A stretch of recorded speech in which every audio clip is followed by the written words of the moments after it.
The origins of Freemasonry are shrouded in mystery. For centuries, scholars, critics, and Masons themselves have tried to trace its beginnings. Yet the truth remains to be debated. Despite its enigmatic past, evidence shows that Freemasonry's long development clearly begins with organized bodies of operative stonemasons, who were the skilled builders that raised the cathedrals, castles, and civic works that still define the landscape of medieval and early modern Europe. The earliest known rituals and passwords from these operative lodges at the turn of the 17th and 18th centuries show striking continuity with those used by modern Freemasons today. It nearly universally agreed that over time the early operative lodges evolved into groups that welcomed accepted or speculative members. Individuals who did not work the physical craft, but embraced its symbolism and rituals. One of the most compelling examples comes from the Lodge of Edinburgh, Mary's Chapel, No. 1 in Scotland. Its minutes trace an unbroken line from an operative lodge recorded in 1598 to a functioning speculative lodge, making it widely regarded as the oldest Masonic lodge in the world. Unraveling this transition is challenging because historians face two major obstacles: a profound scarcity of written records, even as late as the 19th century, and a great deal of misinformation, produced by both Masons and non-Masons from the earliest days of the craft. As a result, the development of early craft lodges and their mysterious transformation from local trade organizations to the modern fraternity is difficult to chart with absolute clarity. In this first part of our series, we will step into that early world of the operative Masons, where craftsmanship, tradition, and the seeds of a global fraternity first took root, and attempt to distinguish between fact and fiction, myth and real history. But first, hit the subscribe button. The earliest Masonic texts that have been inherited from the early operative Masons each contain some sort of a history of the craft of Masonry. The oldest known work of this type, the Halliwell manuscript, also known as the Regier's Poem, dates from between 1390 and 1425. This document has a brief history in its introduction, stating that the craft of Masonry began with Euclid in Egypt and came to England in the reign of King Athelstan sometime between 924 and 939. Another document dated just afterwards, called the Matthew Cook manuscript, traces Masonry to Jabal, son of Lamech, and from him to the children of Israel, then to Euclid while they were enslaved in Egypt. This myth formed the basis for subsequent manuscript constitutions, all tracing Masonry back to biblical times and fixing its institutional establishment in England at the founding of the kingdom. Shortly after the formation of the Premier Grand Lodge of England, which traditionally marks the beginning of the modern Freemason era, James Anderson was commissioned to digest these Gothic constitutions, or old charges, into a more palatable modern form. The resulting constitutions are prefaced by a history more extensive than any before, again tracing the history of what was now Freemasonry back to biblical roots.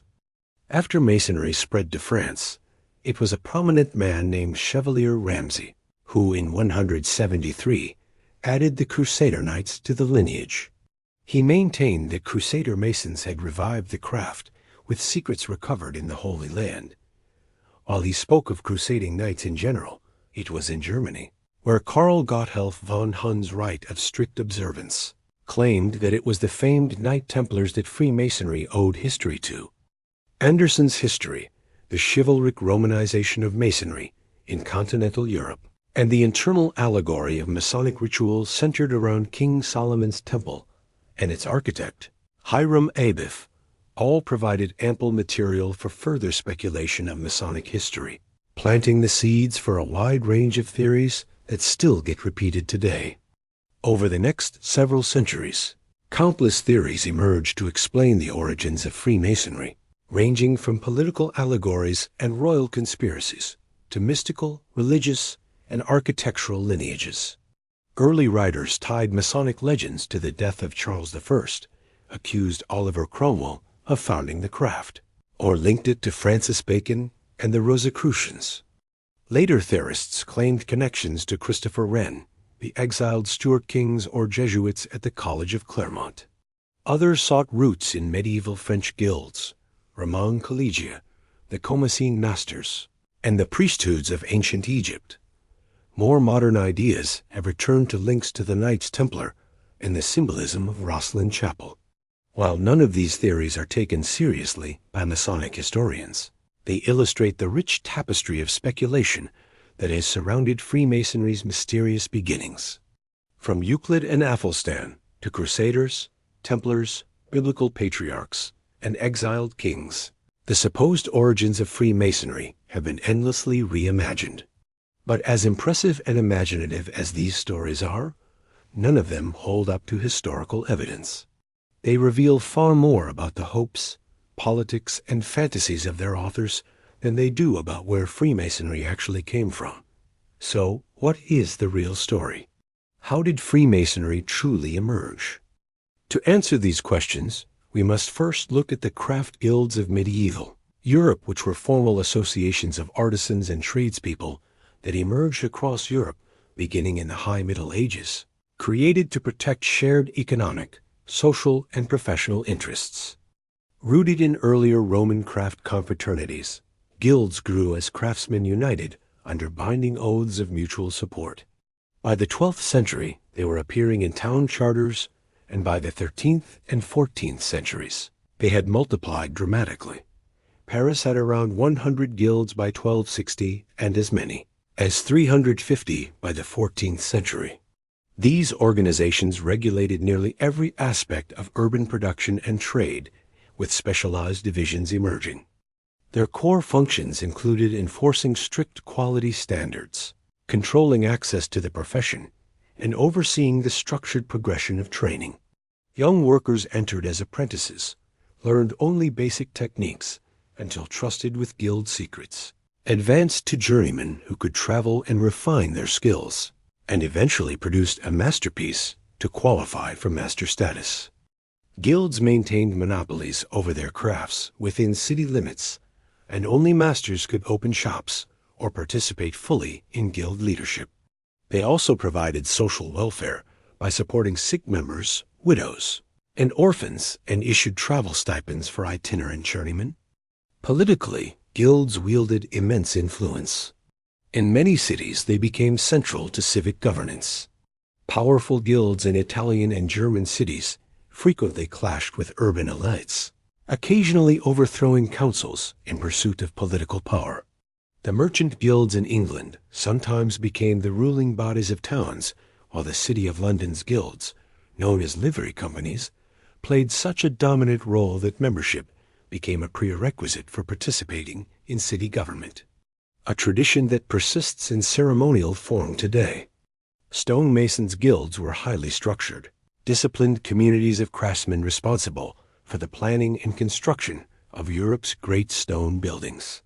Their system combined rigorous technical training, scholarly education, and strict workplace organization, producing craftsmen who were both builders and, at the highest level, architects in their own right. A future master mason began training remarkably young.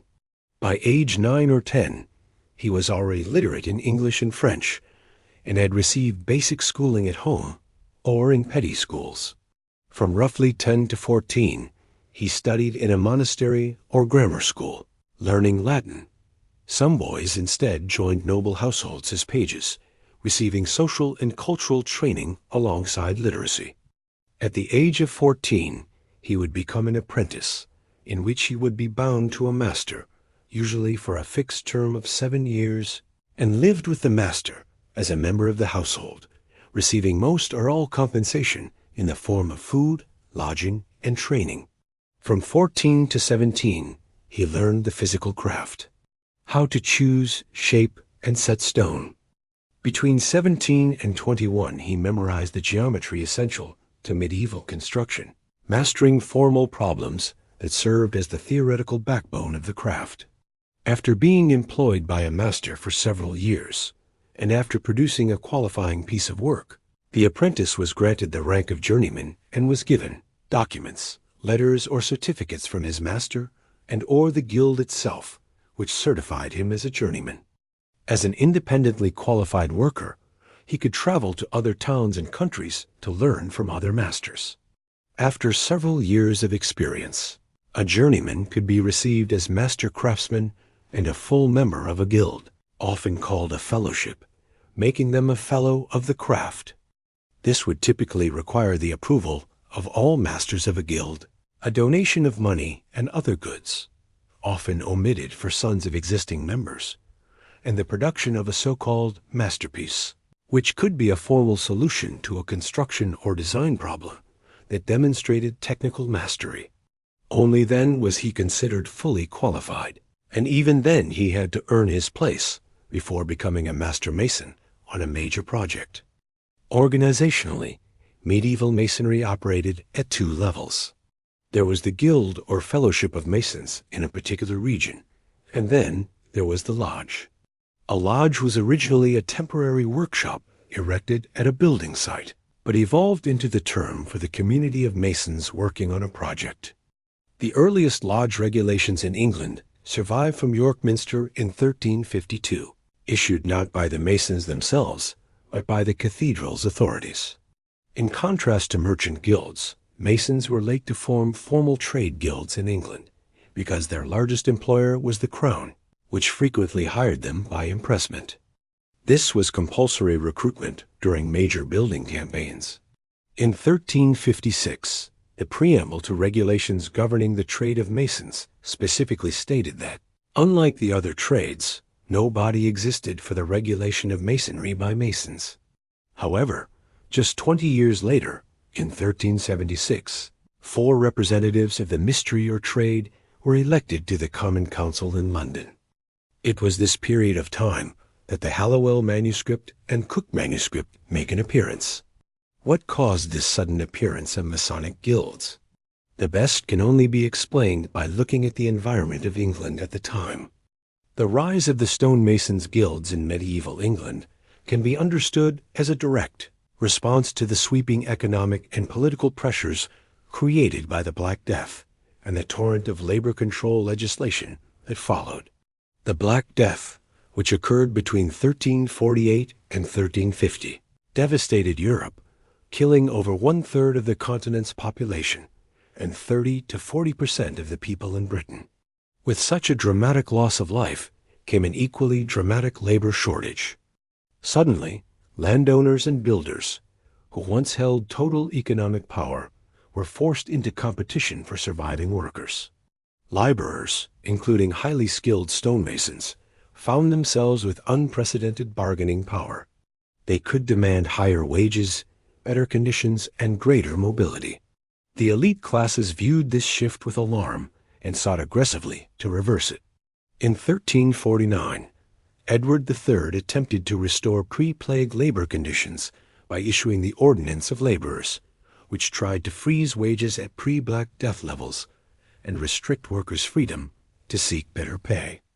Parliament reinforced these measures with the Statute of Laborers of 1351, a law that criminalized accepting or offering wages above the fixed rate.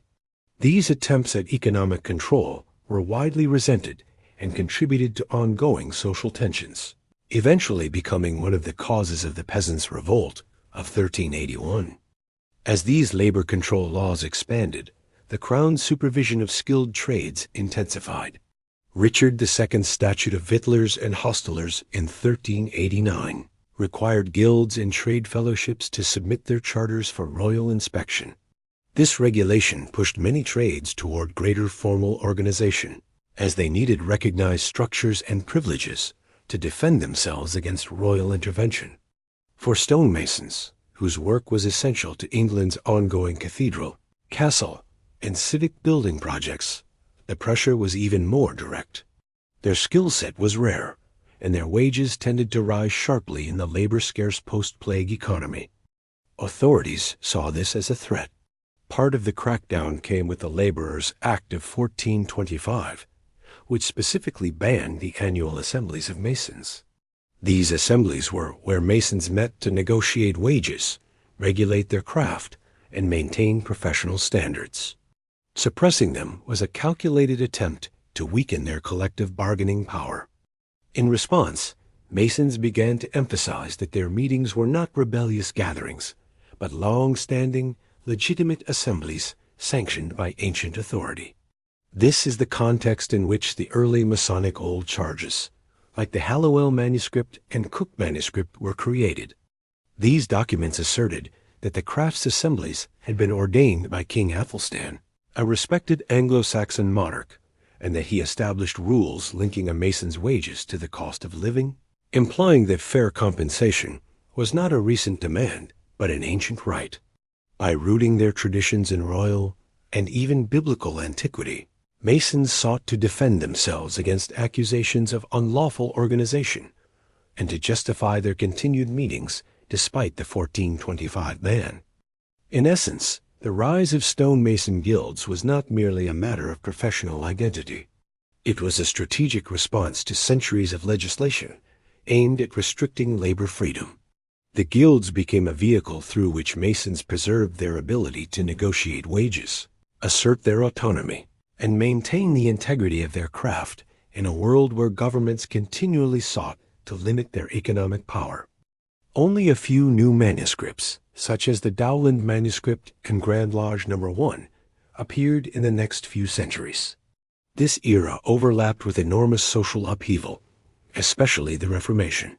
Earlier historians once assumed that medieval Masons were almost entirely dependent on the Church, and that the dissolution of the monasteries under Henry VIII caused Masonic lodges to collapse. Modern scholarship shows that this is inaccurate. While the Church had been a major patron of large building projects, Masons did not vanish with the Reformation. In fact, the Crown remained a major employer, and the Masons of London evolved from a loose fellowship into a more formal corporation, used by the government throughout the 16th century to procure and indent Masons for major state building works. At the same time, private individuals increasingly hired Masons as secular construction expanded. The Reformation did, however, impact traditional craft culture. Archbishop Cranmer attempted to abolish guilds and fellowships in 1547, and the 1548 Bill of Conspiracies of Victuallers and Craftsmen temporarily revoked guild monopolies. Although repealed the next year, likely because these organizations were too useful to the state, the episode illustrates the tightening governmental control over crafts. Likewise, the Saints' Day parades and mystery plays, formerly enacted by the trades, were suppressed. Some scholars, such as Robert Cooper of the Grand Lodge of Scotland, suggest that remnants of the Masons' lost mystery play may survive symbolically in modern lodge rituals. Evidence also shows that Masonic lodges existed beyond Britain. A 16th century continental source records 2 Scottish lodges operating in France by 1535, one in Paris and one in Lyon, demonstrating the international mobility of Scottish Masons during this period. The clearest and most detailed information from this era comes from Scotland. There, the lodges were brought directly under royal supervision. 2 Crown-appointed officials, the Warden General and the Principal Master of Work, oversaw the craft on behalf of the monarchy.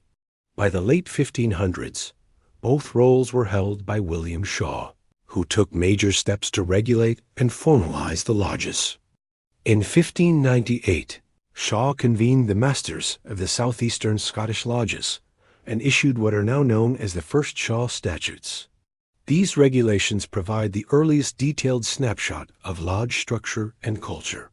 They refer to wardens, deacons, entered apprentices, and cown laborers, and they instruct Masons to be true to one another and live charitably together as becometh sworn brethren. It was during this time that we also saw the transition from operative Masonry to speculative Masonry. How did this happen? Why did this happen? These questions will be answered in a future video.